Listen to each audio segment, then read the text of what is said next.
Yo la team, j'espère que vous allez bien, que vous avez passé un excellent week-end. On se retrouve comme d'habitude pour parler pronostics sportifs et cette vidéo forcément va comporter les 4 derniers huitièmes de finale: Ajax, Benfica, Manchester, Atlético Madrid, Lille, Chelsea, mais également Juventus, Villarreal. Je vais vous donner mes 4 avis concernant les 4 huitièmes de finale. On connaît déjà 4 des premiers quarts de finalistes où forcément le Paris Saint-Germain ne sera pas présent, malheureusement éliminé contre le Real Madrid.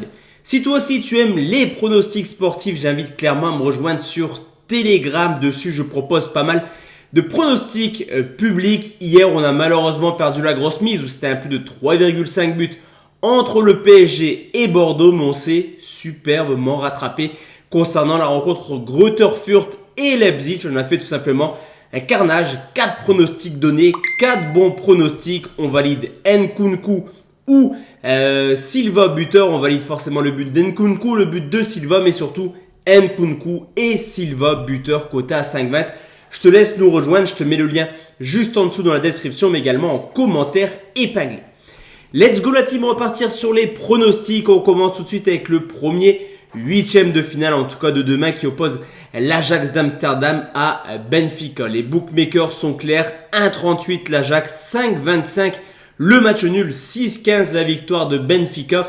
Vous l'aurez compris, pour les bookmakers, l'Ajax est ultra favori. Cependant, je ne sais pas si vous suivez un petit peu le championnat néerlandais dernièrement, mais l'Ajax d'Amsterdam a un petit peu de difficultés. On l'a encore vu ce week-end avec 2 buts encaissés. Et on l'a vu également lors des phases de poule. Certes, l'Ajax est plutôt plaisant à regarder, mais l'Ajax reste une équipe qui encaisse quelques buts tout de même depuis le début de saison.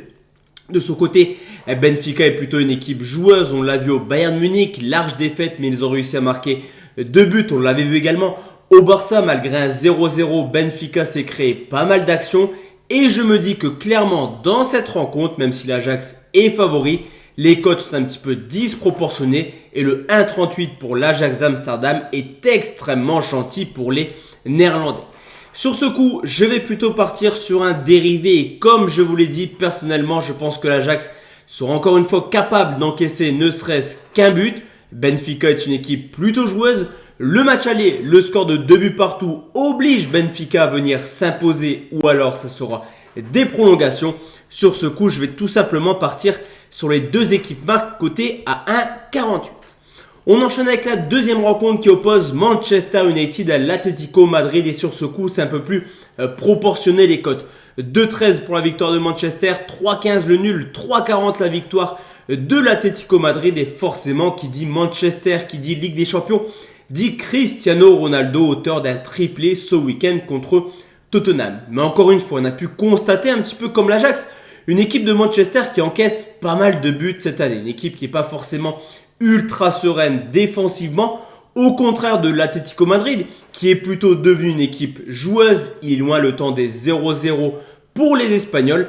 Et l'Atlético a également quelques arguments offensifs à faire valoir.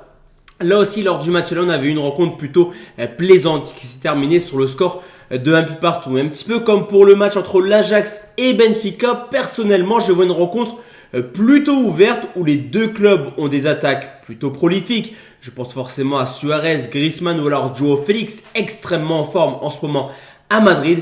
Mais du côté de Manchester, forcément, Cristiano Ronaldo qui est capable de marquer à n'importe quel moment en Ligue des Champions. Sur ce coup, je me dis également que ça peut terminer en un petit 1-0. En tout cas, ce qui est sûr, c'est qu'on a deux joueurs extrêmement en forme. Les deux Portugais, Cristiano Ronaldo et Joao Félix. C'est la raison pour laquelle je vais partir sur la catégorie buteur et vous proposer une double chance très bien cotée à 1,92, Ronaldo ou Félix buteur. On enchaîne maintenant la team avec les rencontres de mercredi. On va forcément parler du LOSC qui reçoit Chelsea, une équipe de Chelsea qui est un petit peu en difficulté actuellement. Pas au niveau des résultats, tout se passe bien, mais plutôt dans l'extra sportif. On se demande d'ailleurs comment Chelsea va faire pour se déplacer à Lille, car tous les fonds de Chelsea ont été bloqués. Lille cote à 4,10, 3,45 le nul, 1,83 pour Chelsea. On a quand même une équipe du LOSC qui a montré lors du match aller quelques facilités offensives. Ça a bien joué au ballon. Malheureusement, 2 erreurs défensives, une sur coup de pied arrêté et l'une lors d'une contre-attaque rondement menée par N'Golo Kanté a permis à Chelsea de s'imposer. Le LOSC à domicile, c'est plutôt une valeur sûre. On l'a également vu lors des phases de groupe où ils ont tenu en échec Wolfsburg, Séville, mais également Salzbourg. Et on se souvient également qu'il y a maintenant 2-3 ans, Lille avait affronté Chelsea en phase de poule et les Lillois s'étaient seulement inclinés sur le score de 2-1. Je me dis également qu'au vu du match aller, Chelsea n'a pas forcément l'ambition de s'imposer largement. Le LOSC pourrait créer une petite sensation. Personnellement, le match nul à 3,45 est une cote plutôt plaisante. Je me tâte un petit peu entre le but du LOSC cote à 1,46 mais également une cote qui m'intéresse un peu plus, c'est Lille ne perd pas ou perd d'un but. C'est cote à 1,31. Alors c'est pas extrêmement bien coté. Ça peut se tenter dans un combiné, mais au vu des deux cotes, je vais plutôt prendre le but des Lillois qui se sont créés quelques actions lors du match aller. C'est coté à 1,46. Et enfin la team, le dernier pronostic, on va parler de la Juventus de Turin qui joue contre Villarreal. Là aussi, les parieurs sont clairs. 88% des gens qui jouent la Juventus, 6% pour le nul, 6% également pour Villarreal.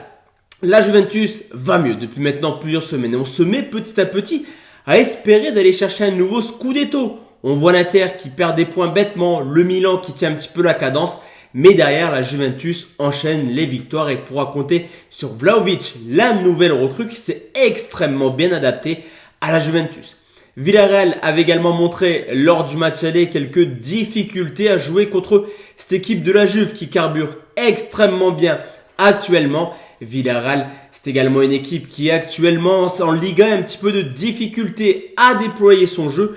Sur ce coup, je me dis que la Juve est favori et je suis les 88%. Cependant, je me dis également, attention, 1-1 lors du match aller, on pourrait très bien avoir une équipe de Villarreal qui ferme le jeu et tout pourrait se terminer en prolongation ou alors lors d'une potentielle séance de tir au but. Et sur ce coup, j'ai plutôt sécurisé en prenant la qualif de la Juventus de Turin côté 1,46.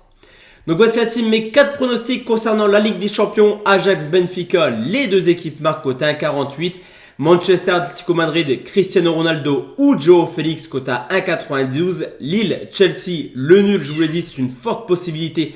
Mais je prends Lille, marque côté 1,46. Enfin, Juventus, Villarreal, qualif de la Juve côté 1,46. Ce qui nous fait un petit combiné à 6,06 à jouer ensemble ou en combiné. Libre à vous de faire exactement ce que vous souhaitez. Ça reste tout simplement mes avis concernant la Ligue des Champions. On se retrouve forcément jeudi la team pour parler Ligue 1, 29e journée au programme. Excellente soirée, on se retrouve sur Telegram pour les fans de pronostics. Ciao ciao.